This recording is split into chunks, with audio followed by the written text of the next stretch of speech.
April was a bit of a shorter month, at least in my mind. With the spring holidays cutting right in the middle and the school getting a much-deserved break, it all drove by quickly, but it still left us with much to say and cover. So strap on your seatbelts and hold on tight for a lap around this month at Clip.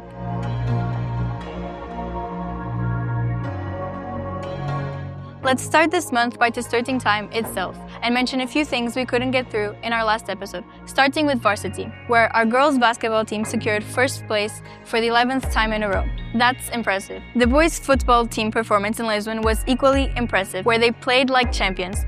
The festival was intense and emotional, filled with pride, unity, and moments of achievement. Congratulations to both teams. And still on the topic of football, our younger female athletes also proudly represented Clip at Festa do Futebol Feminino, with 2 participating divisions moving on to the finals in May. April was filled with sports, but that wasn't the only thing happening. From the pitch to the stage, our Form 3s and Form 4s put on a fantastic performance of their play, The Power of Positivity.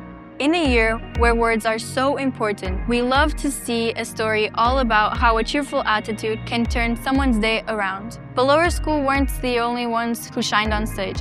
Form 5s faced life's biggest questions by learning and performing classical Greek tragedies. But if we don't want to make tomorrow a tragedy, we must take today's environmental issues seriously. Our Form 12 environmental management students were privileged to listen to Lídia Pereira, a member of the European Parliament, who shared a powerful insights on the Clean Industrial Deal, a plan for the EU's competitiveness and decarbonization. But if there's something we definitely won't forget anytime soon, is this year's graduating class. Our 2025 seniors took over the school last Friday before spring break. They prepared plenty of surprises to make sure our memory wouldn't fade quickly. They spared no detail, from giant banners, water guns, balloons, and a breakfast picnic. They even prepared special games and activities with the Form 5s and took part in a volleyball game against our teachers. What a day! Let's talk about the elephant in the room. Where we are. Actually, the room is the elephant. That's confusing. Truth be told, this isn't the most cinematic or picturesque part of school. We're underground, in our garage and logistical corridor, to celebrate another achievement April brought our way. But this part of the story is best told by Guilherme. In fact, I think I can hear him arriving.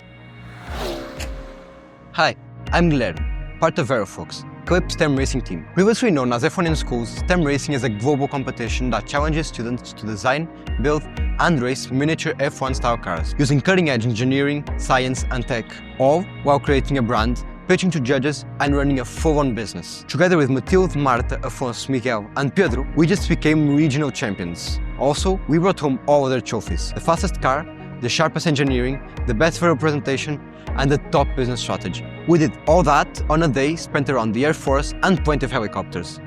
By winning first place, we secured a spot at the national finals and will now compete against dozens of other teams to guarantee a ticket to the World Finals in Singapore later this year. Oh, and this month, Portugal and Spain also experienced a full-on blackout. I guess it was lights out and away we go. But the power has been restored, and May is underway. With Mother's Day, the London trip, Form 7 play, Dia Mundial da Língua Portuguesa, Lower School Poetry Festival, the return of the Water Rocket Challenge, and Cambridge exams continuing, we'll be back with plenty of stories to tell. Because one thing's for sure, there's no such thing as a quiet month at Clip.